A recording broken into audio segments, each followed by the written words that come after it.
the only Leeds Bros show.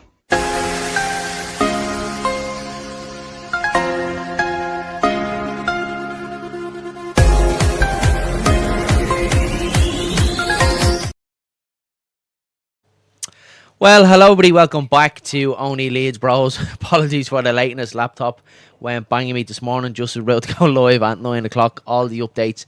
But we found the solution and we are back, and Leeds United are back today.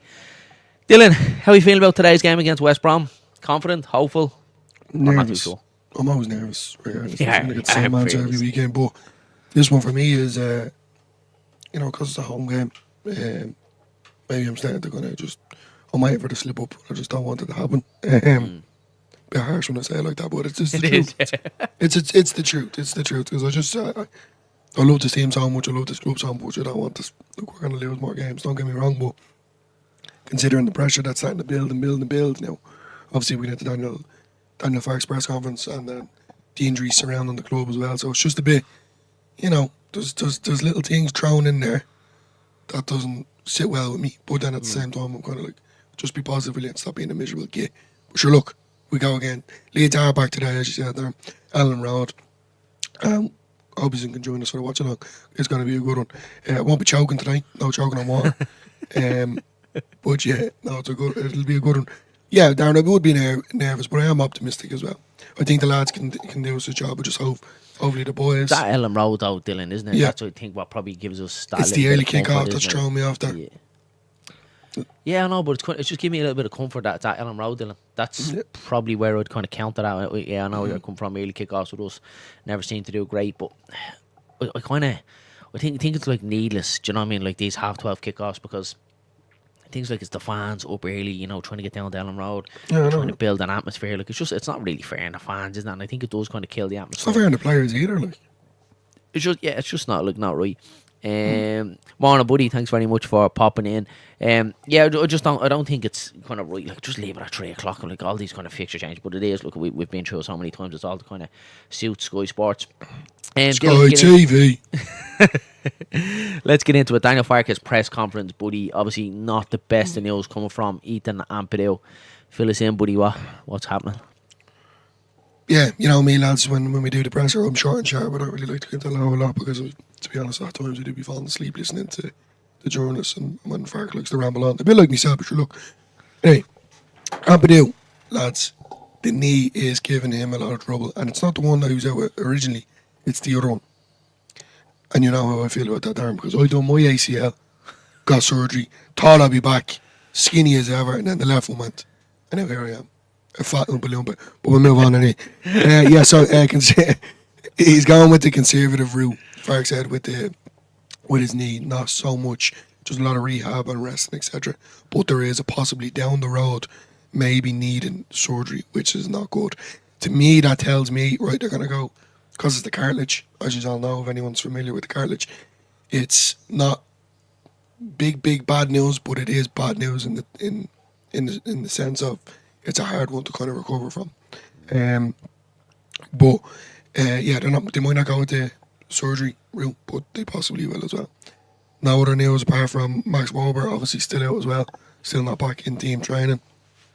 He's out, which isn't really good because that obviously means now with Ampadu giving us that bit of centre back cover. Wober's out as well, so it means that we're going to have to look at Boyram, you're looking at Gilavogi, De Boyo. He did actually touch on Gruev. Gruev did play. I know, yeah. He did what he said in his press conference. Don't get me wrong, I was a bit. Anyway, no news here. Obviously, lads, Patrick Bamford is still out. He's struggling. He did say, whenever the time frame that he did give, that he got that wrong. He's struggling an awful lot. He's not back. He's doing his own individual training with the coaches and other rehab physios, etc. And it's very hard at this moment to give him a time frame, which is disappointing, Darren. It's very disappointing, to be fair. Look, I know we can all slate him and all, but I thought at some stage we might see Bamford, but it's looking very unlikely at the minute. And last but not least, look, there was other stuff we get into, about Kinnear, etc. I'm not about that. don't really care. Don't really care. It's on the pitch stuff, isn't it? It's on the pitch Yeah, stuff. just Darren Daly says, morning lads, morning Darren, hope you're keeping well, pal. I'm sure you have a pint of Guinness ready to rock for today's game. And Ellen Back says, hey, morning pal, morning. Thanks very much for popping in. Yeah, lastly, sorry, is because I took this one because I'm really happy, is Jaden Bogle's performances, lads. He's stuck to the short really well. He has his up and downs, but I think to be fair, he's been steady enough going forward. At the start, a bit of a rocky shake at the start of the season. But I think he's really ground into that short, and to be honest, definitely a contender for probably best player of the season so far. Now, I don't mean he is the man, but he's definitely up there. He's really proved himself. I don't know about you. Yeah, I love Jaden Bogle a bit, and you kind of, when thinking of Jaden Bogle so far this season, been absolutely so impressed with him. Jam says, doesn't fix this laptop. Yeah, so a bit of technical issues going up, but we're back. We're ready to rock, and we'll be back for our watch along as well at 12:15. Danny's in the building. Big up, Danny. Hope you're keeping well, pal. I haven't talked to you in a while, buddy. Hope you're well. Let's get into Dylan then the opposition. Obviously, we'll have a look at the last 5 then. So West Bromwich Albion are obviously Leeds United opponents today. So you look there, up at Leeds, the last 5, the last 2 results, Dylan, have just been huge, haven't they? Obviously, look at coming from behind, last gap winners, absolutely dramatic finishes to both games, and obviously leaves us sitting pretty at the top of the championship table. Take a little bit of look at West Brom. So a bit of a mixed bag there. Obviously, a 2-1 loss to Plymouth doesn't look great on paper, does it? And then a 2-0 loss to Blackburn. No shame in that, because we know what Blackburn done to us this season. Millwall turned them over, and then a 2-0 win is what you would expect at Oxford. So a bit of a mixed bag at the moment, Dylan, for West Brom at Albion. We'll get into a little bit more where they are in the championship table, but this is how it looks head to head at the moment. See that one right down there at the very bottom, the 5-0 one. You'll remember that was the brilliant Bielsa team that went to the Hawthorns and absolutely walloped them 5-0. I'll always remember that game under Bielsa. I think Rafinha scored the cracker that day as well. Dylan, didn't he cut in on the left one? Scored a brilliant goal as well. And then kind of after that, then it's been tight. Then obviously since 2023, 1-1 draw, 1-0 win to West Brom. Then December, then in 23, and then obviously then August this year, a very very painful 0-0 draw down at the Hawthorns. That was one that definitely wouldn't live long in the imagination. That one, Dylan, we were very. It's a bit of a sting, that one, isn't it? It's a sting. I think when we look back at that, Dylan, so obviously it was the first game of the season against Portsmouth, conceded 3 goals. The next game against Middlesbrough, conceded 3 goals and crashed out of the League Cup. And I think I remember that West Brom game, we were all kind of getting the jitters, and then that's when kind of the Fark outs kind of started then. And I think he had to put a plaster over. I think he had to stem the bleed and go down to the Hawthorns. And that's probably the one game that we see this season that I remember where Leeds were. We didn't really go for the win. We were very kind of conservative, weren't we? We didn't go down to the Hawthorns. We went down there just to not get bet. And looking back now, it was probably a masterstroke from Fark at the time, because I think if he kind of did go down there, go all guns blazing, and we lost kind of what we did in the first 2 games of the season, you could have very seen, spoil, and we obviously know winning becomes a habit. So probably a bit of a masterstroke when you look back there for Daniel Farke doing that one. Let's get into West Brom's then. The goals and assists, so no surprise there. Josh Maja, really, really good player, sitting as their top goal scorer, 12 goals this season. Familiar face there, their second top goal scorer, Alex Moa, ex-Leeds man as well. So one that we definitely have to watch out for today, because it always seems to be the ex-Leeds men try to come back and bite us in the bum, don't they, Dylan? And then Tom Fallows, 11 assists this season, which is unbelievable. Really, really good player as well. And then Mikey Johnson as well is a good player on his day. So Daniel Furlong as well, Carlin Grant, they do have really, really good players. Even Jason Malumbi, Dylan, we'd know him as well from obviously playing for Ireland as well. Really, really good player, very good tenacity in the middle of the park as well. So I don't see it being all plain sailing today. I think the games are going to start getting tougher, as it comes close to the season. They're chasing promotion as well and into the playoffs. So I can't see it being an easy game today, but we definitely have enough quality, in my opinion, to win it. What about you? Yeah, me, I'm just a pure panicker. I'm either 100 miles an hour or I'm sitting and I'm not moving. But no, I don't think it's going to be like a 3-0, 4-0 sort of game. That's for sure. I'll probably go at most 2-0. Maybe let them score 1, but I think I might go with a 2-0 win. I've made up my mind, yeah. But do you know one thing that's kind of struggling with me is Meslier. Is Meslier gonna? I think Madja's out. That'd be good news if he is. Go ahead, Delo. Sorry, buddy. Is Meslier gonna more or less put the big boy gloves on? Considering the boy's got him out of a hole. Yeah. Look, don't get me wrong. It was a collective thing from the error that he made.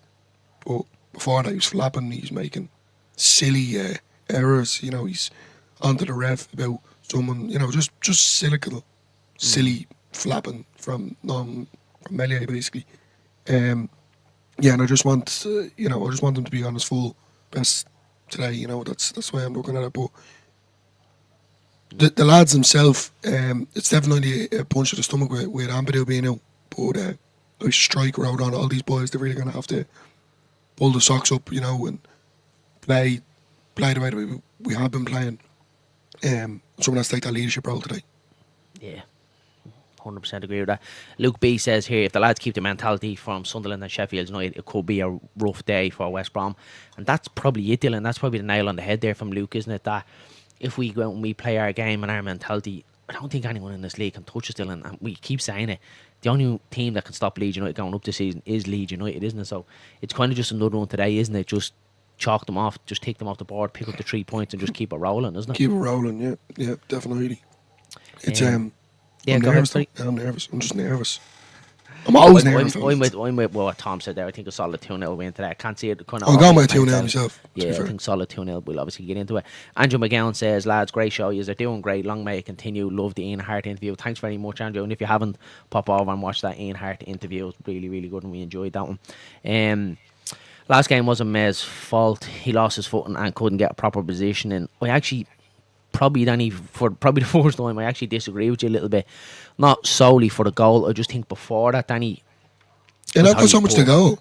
Yeah, I thought he was very, very flappy before that, Danny. I thought he kind of unnerved the defence a little bit. Couple of crosses he came from, definitely two. That's the reason why possibly three that he came out from, and he was a little bit flappy at them, and I think he kind of unnerved the lads at the back as well. So I think Melier needs to be more commanding back there as well. Just have a bit of confidence in him. Jam says, question for both you guys, who is going with in midfield? Here we go. I was going to get into it, but we'll get into it now. Has Tanaka and Rotwell the right, or do you think Gruev should be in there? For me, 100% all day long, I think it's Tanaka and Rotwell today. It has to be. We know how good they've been at Ellen Road, Jam. I don't know about you, Dylan, but it's the obvious one today. Surely it's Rotwell and Tanaka. Nah, lads, no, definitely today.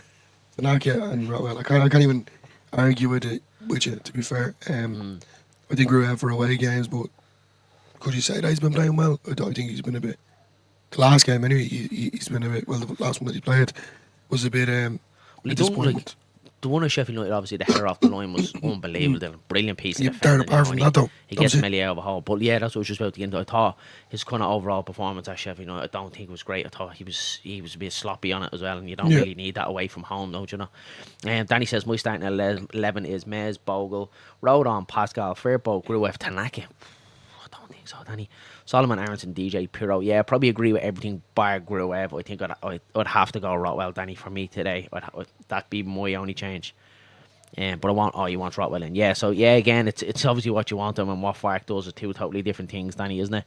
I thought I'd drop that grenade and see how it went. Yeah, I thought Dylan would have put up a bit more of a full No, see, exactly. I knew that was going to happen. Everyone wants me to explode, you know. You know, when it comes to the Ampadu and Gruev situation, you know, I never actually stated that he was better, or Gruev was better. Yeah, you did, of all the clips. Don't even start backtracking. Don't even flip-flop now. Today I think it's Tanaka and Rotwell. Outrun that West Brom midfield. Malumbi will be knackered by half-time if they both start. Yeah, Malumbi has a bit of an engine on him as well, so we definitely need a bit of an engine in there as well today. I think we want his centre defensive midfielder in there whilst Ampadu was out. Yeah, not a bad shout, Danny. Not a bad show. It's great to see Tony Mowbray back behind the dugout after recovering from bowel cancer. It really is, but he really is.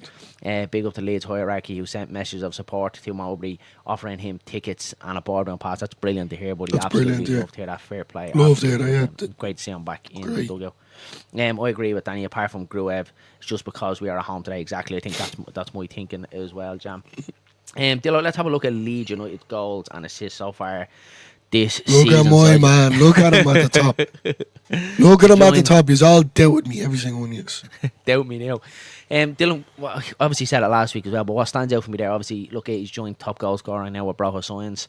15 goals this season. He obviously has 6 assists as well, which is, it's unbelievable from Joe Pirro. So 21 G&A so far this season. But what impresses me so much about Joe Pirro, only 1 penalty goal, Dylan. So 14 from open play, it's so good. And then you see Brilliant. PJ there's on double figures there as well, 10. Without a penalty, by the way. Without any penalties.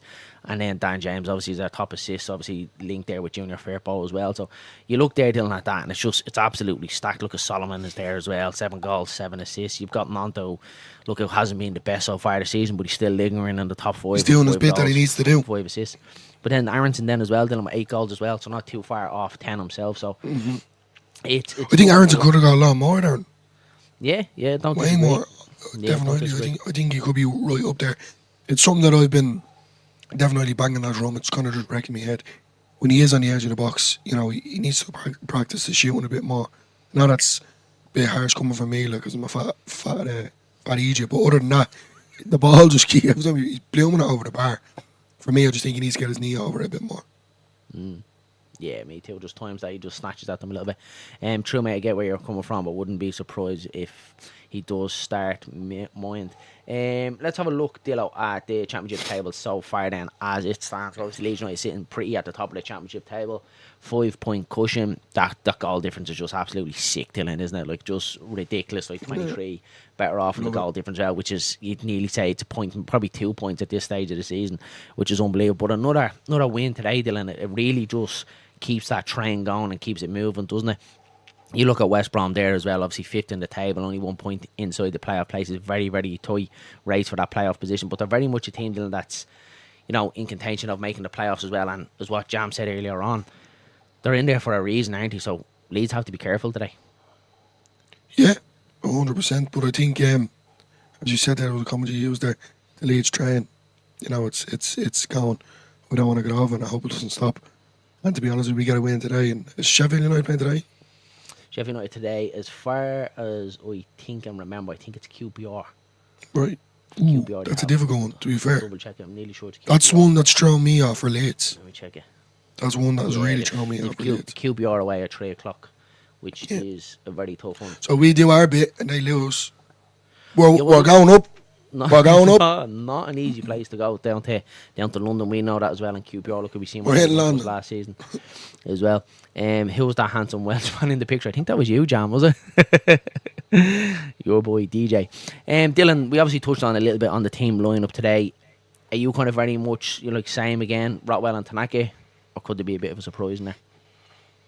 You know, I think we all expect, well, we all want Rowell and Tanaka, but I genuinely believe you probably throw Gruev in there just to throw all of us off and get us, because, you know, anything I've predicted, apart from the scoreline, has been wrong, you know, to be fair. So, but I don't know, it could be a shout for Ramazani to come in there, lads, as well. You know, it could be a shout. Like, I'm not. The reason why I'm saying it is because I think Solomon. I don't know. Maybe it's just me being a weirdo. I've a bit in the back of my head that, you know, I think he's carrying a knock, and I don't think that he's gonna that Fark's gonna risk him. But, you know, I could be wrong as well. I could be spoofing at me. But I wouldn't change anything else. Says here, Hoy, how come when the outfield players are targeted, their performance is understood, but when Melier is targeted, he needs to do better? Melier is the keeper in the league. I think probably mean the best keeper in the league. Cooper conceded 5 goals against us. Yeah, I think probably easy to kind of answer that. I do think we probably do criticise other players, Dylan, as well. Like, we have definitely, obviously, the likes of Aronson as well. At times we've criticised him. Yeah. You know, at times we've definitely criticised Willie Nanto at times there as well. So I wouldn't say kind of understood, but I do think, like, it's obviously always a conversation to have when someone's kind of underperforming their usual kind of self. I do think when Melier is at the top of his game, he is a decent goalkeeper. But like what we touched on with Danny as well, I don't think the goal was purely his fault against Sheffield United, or just top before that. He was very, very kind of nervous, and he kind of gave me them vibes of the first leg of the playoff final down at Carrow Road, where he was kind of coming for crosses, very kind of flappy, didn't look his usual kind of confident self. So, and I think that can unnerve the defence in front of you as well. Don't get me wrong, the first save, the header from Callum O'Hare was a brilliant save onto the bar. Cracking He save. does- That's he what his does- natural goal stopping Darren is good. Yeah, It's the easiest things. Yeah, the instinct Yeah, it's yeah. definitely the instinct is there. But again, I just think he's very flappy from corners and crosses in, which we all know about. And Sheffield United, they definitely targeted Dylan, didn't they? They were Yeah, putting long 100%. throws into the box and top one. It's probably, we've spoke about it a lot, Dylan, that we couldn't really understand why other teams in the championship weren't kind of targeting that from Melia, because we know that's probably one of his weaknesses. Long Yeah. balls in on top of him, from long throws. And it was definitely something that Chris Wilder had a ploy as well to kind of put as much pressure on Elan Melia as he possibly could. But look, at the end of the day, it's a team game, and his teammates got him out of it, and that's it. Exactly. I hope But he Darren, does not. to be fair, I think it was the Sunderland game. I think he done very well at the Sunderland game. Yeah, he did. Yeah, he was very good. at If you something, remember, yeah. I think the both of us agreed, under the circumstances of what he's done in the past, definitely not, written as wrong sort of thing. But he done his job and he done it well that day against Sunderland. He grew into the game against Sheffield United, as Darren said, though, for me, definitely, because I'm just a high-head, 0 to 100. And you just don't want your goalkeeper doing that. You want to kind of show some sort of, sound like Roy Keane, show some sort of character and commitment, even whether it's coming to catch the ball or punching it. But even his punching at times can be a bit dodge, and then there was one, I think a corner came in and their player had his arm on his shoulder, and he'd one arm up and he's giving out to the referee, but He just it needs to doesn't be more make- dominant, doesn't he? He just needs to yeah, be kind of more. it commands your box a little bit more. Let's take a look at the next five then, Dylan, because obviously, look, it's starting to kind of come down to the crunch time of this season. So obviously, we've got West Brom today, Portsmouth away next Sunday down at Fratton Park, which isn't going to be an easy one as well. 12 o'clock No. kickoff down there. No. We've got Millwall down on the Wednesday night then as well at Ellen Road, quarter 8 kickoff. That QPR game down on the Saturday. So for me, that's two tricky, back-to-back games. Millwall at home and QPR away. We know what Millwall have kind of been like this season. And then we obviously have Swansea as well, the game that we're going to then the following Saturday. Out of them next five, Dylan, realistically, how many points do you think Leeds pick up? Out of 5, I'm going to say. Ooh. What are we saying? Oh, I'm going to say 9, Really, yeah. maybe 10. Did- Yeah, look, I'm kind of looking. I definitely think we own Millwall one at Ellen Road, so I think we probably turn them over, Dylan. I think we get 3 points against Millwall, because I think It's just the QBR one that's throwing me off. it's the QPR one is probably then the one yeah, that we look then at. I think the Fratton Park one down at Portsmouth is going to be a tough game as well. But I think can that see could us be a there draw. again having enough quality to get through it. I think we probably win it, Dylan. I think we probably win that one as well. And look, I think it's 12 games to go in the season. Realistically, you're only talking, if we can pick up, probably another 7 wins this season. It should realistically see us being enough, shouldn't it? You're putting these in my head and I'm a bit all over the place, yeah. No, I think we just need to keep applying the pressure. That's the main thing, and then hopefully no injuries, no suspensions or anything like that come out with it either. But looking at Danny's commentary, Portsmouth, Millwall and Cuba are all tricky. Yeah. He's not wrong. Sean Daly says, went to QPR away a few years ago. Calvin Phillips got sent off. I remember that, buddy. And lost when Rajazani we lost, and I met Rajazani at Loftus Road when he was the idiot he was. And I went last year and we got hopped off. Was it 4-1 or 4-0 last year, Dylan? Sean, just do us a favour. Just don't go to that game, will you? Please. Portsmouth, Millwall, QPR, they are all tricky, Danny, aren't they? Really, really tough games. But look at the QPR games really are. to get you promoted. QPR second in the form table with 7 wins in the last 8. So yeah, not going to be an easy one, that, Dillo, is it? Not going to be an easy one. Exactly. Ellen back is the home games, and that's it. That's where obviously we've been brilliant at Ellen Road, Dylan, and that's where I think today as well we just have to chalk off another 3 points again today, don't we? Because them away games, look what you said, even if we do go down to Portsmouth and we do only get a draw down there, but it's just keep ticking off them home games, isn't it? Just keep applying the pressure, keep ticking off what you need to do. And then you were saying there, was it 12 games we have left, is it? Or more? 12 games this season. Yeah, and you're saying 7. It's not a whole lot we're asking for. I do think we're definitely going to slip up somewhere, lads, and just, spoiler alert. But I think if, a few draws here and there wouldn't do us any harm either. You were saying there, Portsmouth. I don't know, I'm just thinking it might be a draw. I think QPR, I'm being honest, I'm very, very nervous about that one. It's not looking good for me in the back of my head. But everyone else, I think we should be alright. I think Millwall, it'll be a tricky game, but I think it's going to be one of 30 games. Millwall. You know, tackles going in everywhere. Should have been a red, should have been a penalty sort of vibes, you know, that kind of way. Referee was a disgrace, but it was just great then, just nicking a 90 plus last minute winner, you know what I mean? Against Millwall, just to wind them up that little bit more. Don't let it go that far. I just want to hammer them. Would love to beat them 4 or 5. Luke says here, QPR, Pompey, Oxford are all weird banana skins for the rest of the season. Games we underestimate are having to go to London, and it is. It's when you look at them on paper, you're like, yeah, Leeds should dispatch them, but they always seem to kind of be the banana skin and the Achilles heels of Leeds. Wayne says nobody jinx us, please. That we try not to. Sorry. Easy says we're head and shoulders better than anyone else in this league. Unless we have players sent off, we should win every one of the 12 games. Our opponents are weak. Do you agree with that, buddy? I love that. Do you agree with that? 100%. We should be dispatching. I love it. I do. It's probably not being cocky, it's probably being the truth. When you look at our team on paper, like it is. I know we're the best. It's the best in the division. 100%. Take the Leeds hat off for a minute. We are the best team in this league. Definitely. 100%. Our football is even attractive to watch. It can be boring at times and slow. But at the Hasn't end been of in the a day, while though, Dylan. Hasn't been in a while. I've been really but this is what he does, enjoying Darren. watching This is what he does come January. You know, after January, it was kind of like, right, lads, out of second gear. And it's something that I've been saying, where is plan B? Plan B seems to be working, so we'll keep it going. Tough one for Sheffield United today. Going to QPR, and it is, Dylan. That's a banana skin. I'll be really, really looking forward to watching that one later on. Bogle has these 3 games not to get a yellow card, and it's going to be a tough one for him, Danny, isn't it? Because we kind of know his game. It's very much, you know, on the front foot and kind of nipping in as well, so it's going to be a tough one. Thoughts on Leeds' decision to patch up Ampadu so he can return for action in 4 to 6 weeks? I was only thinking about it today, and I'm back. I think it's a big call. I really, really do. I can understand why the club did it, because if they went down the route of surgery, he's gone for the rest of the season. But then you look in 2 or 3 weeks' time, and it was kind of similar to what we done with Auber. He went the conservative route with Auber, and then eventually he had to get surgery anyway 2-3 weeks down the line as well. So it's a massive decision. I can understand why they're going that way and why they're trying to do it that way, but I do think it's a massive, massive decision. But I think, just going back to that comment, I'm going to be the negative Nancy here. This is something that, Darren, you did. You hit the nail on the head as well. Why didn't we just get a bit of cover there in January? Because this is now going to... Look, it's not going to cost the league, lads, but it's not good. Our captain is out at the end of the day, you know. And I think it's the fear now, Dylan. Like, our captain's out. Vauber has been kind of missing for most of the season as well. Bamford's and that's where been missing. we were kind of touching on when it did kind of hit January, and I was kind of saying, I just think we need something there in centre half, just a little bit of cover. Even Look, it could be Strike completely wrong. Like, it could be where you mentioned earlier on, James De Boyle, like, could come in and do a job there. Like, we don't know, because again, look, we haven't seen him, and it's hard to say it. But you'd really think like a young lad coming in at the business end of the season. You said Gillavogie, lads, as well. I wouldn't like that. I don't like it at all. I like them.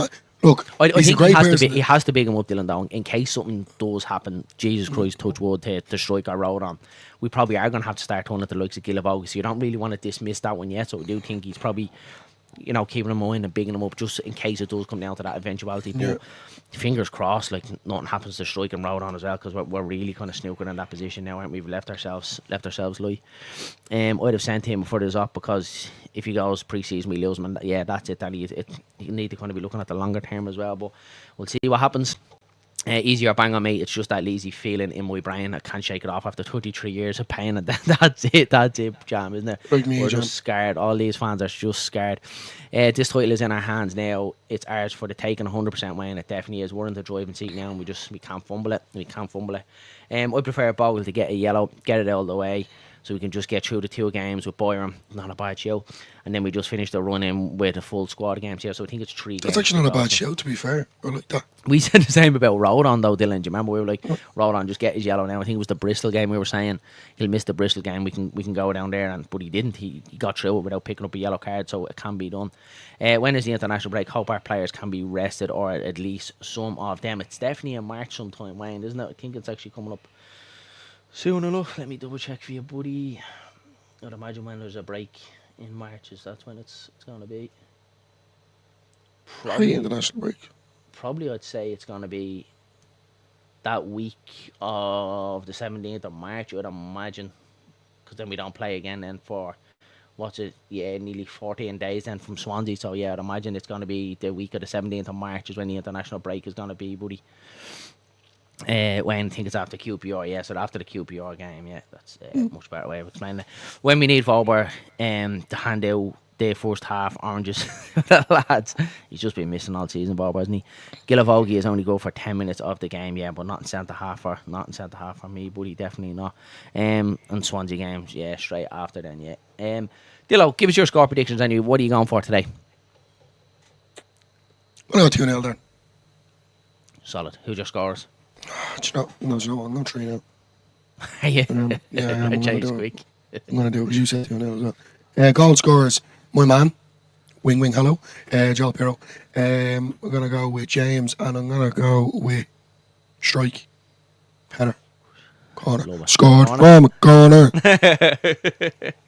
I'm gonna go 2-0 as I think Tom said it as well. I think a proper solid 2-0 one. I don't think it's gonna be easy. I hope we can kind of get a nice early goal to kind of settle it down and we can take control of the game, and then after that, whether it's after half time or towards the end, and get the second then to try and to kill it off. Then Joe Blackburn is completely you believe me throwing me off here. Where am I? Down here. So you guys in? Yeah, we are in. I know we need to send that across. We only got back last night, Joe, so we will pop that across you 100%, buddy. Dan James being interviewed at Sky TV after Sheffield United game with strapping ice packs. Well, he's described as purely precaution, stating every little. Yeah, I think that's it. Don't they mostly do that though, Ellen back? Don't they? I think they usually kind of do put their strappings and their ice on straight away. Come on, Wayne, come on. He's going 3-0, 2-0, James and Brendan. Yeah, it'd be nice to see Brendan get another one. He hasn't scored in a bit. And then, hey, JB. I think that's it, Dillo. Anything else before we wrap it up, because we're back soon enough for our watch along, 12:15. I love you all, and hopefully we can get 3 points today. I don't know. The nerves are kicking in here now. I feel like I'm going to play it myself, if I'm being honest. We'll go again anyway. But sure, look. That's what you get here with only Leeds Bros. Dylan rattling in his boots all the time. All the time. Yeah, Joe B, we are in. Lads, look, that's it from Only Leeds Bros. I said we are back for our watch along at 12:15. Brilliant numbers against Sheffield United, lads. With over 1,000 people that tuned in to watch our watch along against Sheffield United. So again, we'd love to try and get them numbers again today. Before you leave the video, lads, don't forget, smash a like on the video. Hit subscribe to the channel if you haven't already done so. And as I said, we will be back at 12:15 to bring you all the team news, your fan half-time phone in, and obviously, of course, your match watch along against West Brom at Albion. Dillo, and that before we wrap it up and say goodbye to the peeps. Joe B, we are in. We're in. We are in. Chat you all again soon, lads. Mind yourselves and mind each other.